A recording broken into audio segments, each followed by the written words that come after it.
abasitari bose babaye ibisambo nabashaka kugira ngo amafaranga bakura kuri YouTube ariyo barya, bashaka no kugira ngo barye abaturage.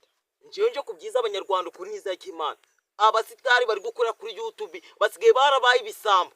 Jereka mbibabyiza kuri banyarwanda. Njewe ejo bundi nashatse kugira ngo nzamuke, abasitari bose babaye ibisambo nabashaka kugira ngo amafaranga bakura kuri YouTube ariyo barya, bashaka no kugira ngo barye abaturage.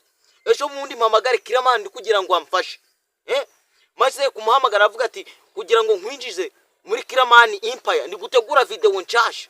Urumva ubwo busambo, arabya ngo ndi gutegura filimi yo kugira ngo nkeneyemo abakinyi bashasha. Nangije ndavuga ati nanje ndi umukinyi mushasha ujana kuri YouTube, ndi umwana ufite impano yo gukina filimi, cyangwa kugira ngo ucire muri filimi zawe.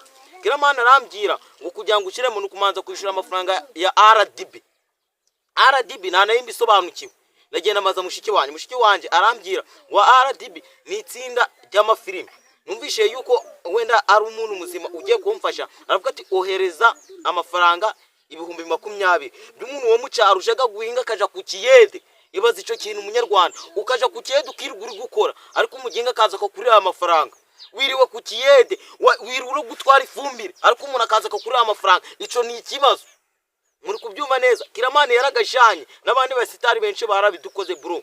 Ako kintu navuga cyo nibona iyi video guzi Kiramani muziranye umubwire ngo yaramemukiye, nimba n'Imana yaramuhaye birabi nawe udekene kuzamuka bro, natwe tuzazamuka. Imana izatwibuka twewe, mwebwe muri kuza muri kuvuga yuko nta hantu tuzigeza mu by'Imana ikora nawe utabizi.